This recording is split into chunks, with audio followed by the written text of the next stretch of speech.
अस्सलाम वालेकुम गाइस, मैं हूं मेहर, आपका ऑनलाइन ट्यूटर। और आज है मेरे पास कोरल ड्रॉ का चौथा लेक्चर जो कि टेक्स्ट टूल के बारे में है। उसमें हम टेक्स्ट टूल के बारे में पढ़ेंगे कि टेक्स्ट टूल को किस किस तरह से हम कोरल ड्रॉ में यूज़ कर सकते हैं। तो आइए स्टार्ट करते हैं। सबसे पहले कोरल ड्रॉ ओपन करेंगे। ये मैंने कोरल ड्रॉ में नई डिज़ाइन विंडो ओपन कर रखी है। अब इसमें आपको जैसा कि पता है कि टूल बार जो हमारा था वो ये लेफ़्ट साइड के ऊपर है। तो इसके अंदर आपने आके देखना है, ये हमारा इसमें टेक्स्ट टूल का आइकन है जो कि तकरीबन हर कोरल ड्रॉ के वर्जन में सेम ही है। ये आप देख सकते हैं, एक आइकन बना हुआ है। ये आप सेलेक्ट करेंगे। अब इसको यूज़ करने के हमारे पास कोरल ड्रॉ में बेसिक 4 तरीके हैं। 4 तरीके कौन कौन से हैं आइए मैं आपको बताता हूँ। पहला तरीका इसका यूज़ करने का ये है कि मैंने टेक्स्ट टूल को सेलेक्ट किया और कहीं पर भी अपनी ड्राइंग विंडो के अंदर जाके क्लिक कर दिया तो वहाँ पर मैं टेक्स्ट लिख सकता हूँ। मैं लाइक यहाँ पे अपना नाम लिख देता हूँ। ये मैंने अपना नाम लिख दिया। अब इसको यूज़ करने का और भी फार्मूलाज हैं, क्योंकि ये मैंने जो लिखा है ये सिर्फ मेरी राइटिंग आ रही है, जो मतलब मैं सिलेक्ट कर रहा हूँ तो इसको मेरी सिर्फ राइटिंग ही सिलेक्ट हो रही है, इसके साथ और कुछ भी नहीं है। दूसरा तरीका इसका क्या है, मैं टेक्स्ट टूल लेता हूँ और यहाँ पे आके क्लिक करके ड्रैग करता हूँ और एक पैराग्राफ बना देता हूँ। अब जब इसके अंदर मैं कुछ लिखूँगा, लाइक ये मैं रफ राइटिंग लिख रहा हूँ, तो ये आप देख सकते हैं इसमें मुझे एंटर प्रेस करने की ज़रूरत नहीं है, खुद से वो पैराग्राफ में एडजस्ट हो रहा है। और इसी तरह मैं इसका फ़ॉन्ट साइज़ अगर यहाँ से बड़ा करता हूँ तो वो आप देख सकते हैं कि ये पैराग्राफ की सेटिंग इसमें ऑटोमेटिकली अप्लाई हो जाती है। ये इस तरह से हमारा है। इसके बाद हमने यहाँ पर कोई सी भी, लाइक मैं यहाँ पर एक सर्कल शेप लगा देता हूँ। अब मैं सर्कल शेप के अंदर लिखना चाह रहा हूँ तो मैं लाइक यहाँ से मैंने टेक्स्ट टूल सेलेक्ट किया और सर्कल शेप के अंदर आकर मैं लिख सकता हूँ, तो वो भी पैराग्राफ ही की सेटिंग चलती है यहाँ पर। लाइक ऑटोमेटिकली एंटर वगैरह खुद से सेट हो जाएगा। मैं यहाँ से फ़ॉन्ट साइज़ बड़ा करता हूँ तो आप देख सकते हैं ऑटोमेटिकली एडजस्ट हो रहा है। इसी तरह इसमें अगर मैं कोई अपनी मैनुअली तौर पे शेप बनाऊँ तब भी इसी तरह से इसमें राइटिंग लिखी जाएगी। ये आप देख सकते हैं मैंने अपनी मैनुअली तौर पे शेप बनाई है, तब भी उसमें सेटिंग वही आ रही है पैराग्राफ की, कोई चेंज नहीं है उसमें, ऑटोमेटिकली एडजस्ट होगा जो भी मेरी शेप होगी। ये हमारे 3 यूज़ हो चुके हैं। अब हमारे पास आता है इसमें हमारा चौथा यूज़, वो भी शेप ही से रिलेटेड है। लाइक मैंने ये शेप लगा दिया, मैं यहाँ से बैनर शेप लगा लेता हूँ। मैं यहाँ से ये वाली शेप सेलेक्ट करता हूँ और यहाँ से मैं, एक तो तरीका मेरे पास ये आता है इसमें कि मैं शेप लगाने के बाद क्लिक करके उसके ऊपर लिख सकता हूँ।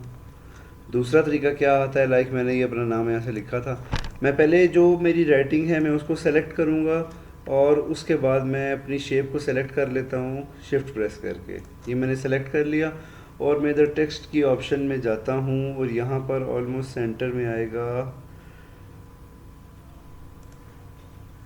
एक सेकेंड,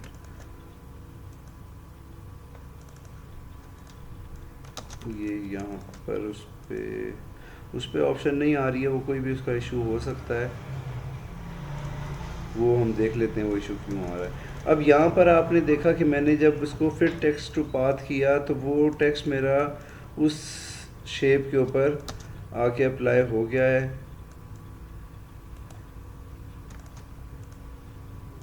ये इस तरह से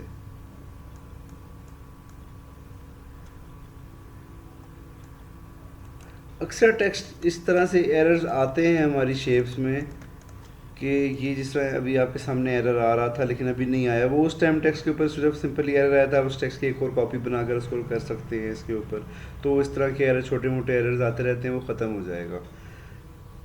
ये यहाँ से मैं फिर टेक्स्ट को पास करता हूँ। अब इस टेक्स्ट की मैं प्लेसमेंट चेंज कर सकता हूँ। लाइक मैं कहता हूँ मैंने इस टेक्स्ट को यहाँ पर करना है, या लाइक मैं कहता हूँ इसको मैंने यहाँ पर करना है, या मैंने इसको नीचे लेकर आना है।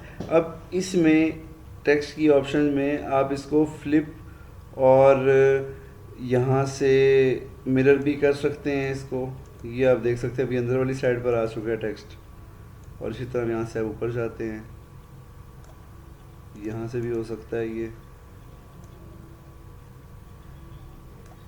तो ये इसमें हमारे पास टेक्स्ट की ऑप्शंस हैं बेसिक। अब इसमें हमने देखना है कि ये तो हमने टेक्स्ट लिख लिया, अब टेक्स्ट की बाकी की ऑप्शंस क्या होती हैं। मैंने फ़ॉन्ट चेंज कर रहा है, फ़ॉन्ट साइज़ है, बाकी जो मेरे पास ऑप्शन होती हैं अंडरलाइन की और बोल्ड वगैरह की ऑप्शन, वो किस तरह से यूज़ होती हैं। ये मैंने अपना टेक्स्ट सेलेक्ट किया जो ऊपर मैंने बेसिक लिखा था नेम।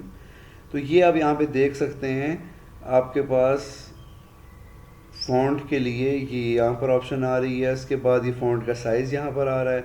इसके बाद बोल्ड, इटैलिक, अंडरलाइन, और उसके बाद यहाँ पे आपके पास ये सेटिंग्स भी आ जाती हैं। आपने जस्टिफाई करना है, आपने सेंट्रलाइज करना है, आपने राइट अलाइन करना है, आपने लेफ़्ट अलाइन करना है। हम स्टार्ट करते हैं पहले फ़ॉन्ट साइज़ से। यहाँ से मैं आता हूँ फ़ॉन्ट पे, मैं यहाँ से कोई सा भी फ़ॉन्ट लगा सकता हूँ। और अगर मुझे फ़ॉन्ट का नाम पता है जो कि मैं फ़ॉन्ट लगाना चाह रहा हूँ, तो मैं वो यहाँ पर लिख कर भी एंटर प्रेस करूँगा तो फ़ॉन्ट अप्लाई हो जाएगा। ये फ़ॉन्ट अप्लाई हो चुका है मेरा। अब इसके बाद दूसरी ऑप्शन क्या आती है, यहाँ पे फ़ॉन्ट साइज़ है। मैं 52 पॉइंट लगाता हूँ, मैं 10 पॉइंट लगाता हूँ, वो छोटा हो गया। मैं 65 पॉइंट लगाता हूँ, वो बड़ा हो गया, उसका साइज़ इंक्रीज़ हो चुका है। अब इसमें आप मैनुअली भी इंक्रीज़ कर सकते हैं और डिक्रीज़ भी कर सकते हैं साइज़ को, वो कोई इशू नहीं है। वो आपके ऊपर डिपेंड करता है कि आप किस तरह से बड़ा करना चाह रहे हैं। बट जब हमने पैराग्राफ लिखा था, पैराग्राफ के अंदर अगर मैं इस तरह से सेलेक्ट करके करूँगा तो वो पैराग्राफ का साइज़ इंक्रीज़ होगा या पैराग्राफ का साइज़ डिक्रीज़ होगा, वो फ़ॉन्ट का नहीं होगा। पैराग्राफ की सेटिंग के अंदर आपको सेलेक्ट करके यहाँ से साइज़ ही देना पड़ेगा। ये इस ऑप्शन में सेम है, इस ऑप्शन में भी सेम है, इस ऑप्शन में भी सेम है, और इस ऑप्शन में भी सेम प्रोसेस है। आपको साइज़ अप्लाई करना पड़ेगा। साइज़ यहाँ पे आप पुट करेंगे तो वो अप्लाई हो जाएगा। अब इसके बाद नेक्स्ट ऑप्शन क्या है, नेक्स्ट ऑप्शन यहाँ पे ये आती है बोल्ड की ऑप्शन। ये यहाँ पे आप देख सकते हैं बोल्ड की ऑप्शन के लिए शॉर्टकट भी है, बट वो किस तरह से यूज़ होता है वो मैं आपको बताता हूँ। वो मैं इस तरह से सेलेक्ट करके अगर कंट्रोल बी करूँगा तो काम नहीं कर रहा है, वो इसमें शॉर्टकट किसी और चीज़ का है कोरल ड्रॉ में। बट मैं टेक्स्ट को सेलेक्ट करके जब कंट्रोल बी प्रेस करूँगा तो वो बोल्ड हो जाएगा टेक्स्ट, ये आप देख सकते हैं। इसी तरह यहाँ पर हमारे पास ऑप्शन आ रही है इटैलिक की, ये इटैलिक भी हो सकता है। इसी तरह हमारे पास यहाँ पे ऑप्शन आ रही है अंडरलाइन की, उनके भी शॉर्टकट्स अप्लाई हो सकते हैं जिस तरह से कंट्रोल यू है।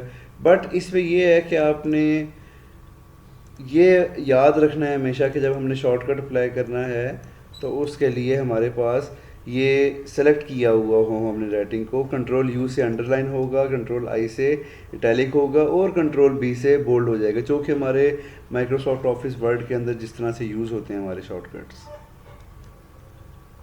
ये मैं कर देता हूँ उसको। अब इसके बाद हमारे पास जस्टिफाइंग टूल्स आ जाते हैं। मैं यहाँ से अभी लेफ़्ट अलाइन हुआ है, ये यहाँ से मैं राइट अलाइन कर देता हूँ, मैं सेंट्रलाइज कर देता हूँ, या मैं फुल जस्टिफाई कर देता हूँ। अब ये फुल जस्टिफाई का टूल जो है ये हमारा इस तरह से भी यूज़ होता है इसके अंदर, इस टेक्स्ट के अंदर जो बेसिक टेक्स्ट था इसमें भी हम मैं आपको करके दिखाता हूँ।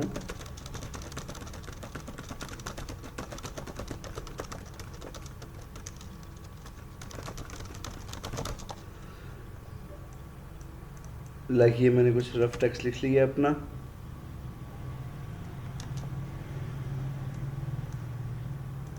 मैं इसको सेंट्रलाइज भी कर सकता हूँ, इसको भी right align left align justify कर सकता हूँ।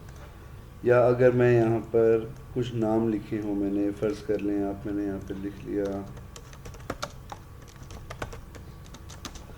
तो इनको भी मैं इसी तरह से right align, centralise, left align ये जस्टिफाई भी कर सकता हूँ।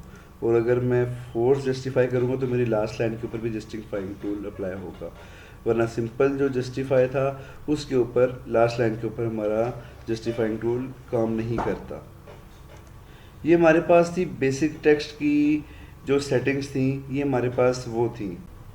जिसमें हमने देखा है कि हमारे पास ये बेसिक टेक्स्ट का टूल था, फिर पैराग्राफ में था। पैराग्राफ में हम शेप्स के अंदर भी राइटिंग कर सकते हैं, और उसके बाद हम शेप को कॉपी करते हुए, शेप के ऊपर लिखते हुए भी हमारे पास यहाँ पे टूल अवेलेबल है। हम किसी भी शेप के ऊपर उसी की शेप में राइटिंग कर सकते हैं।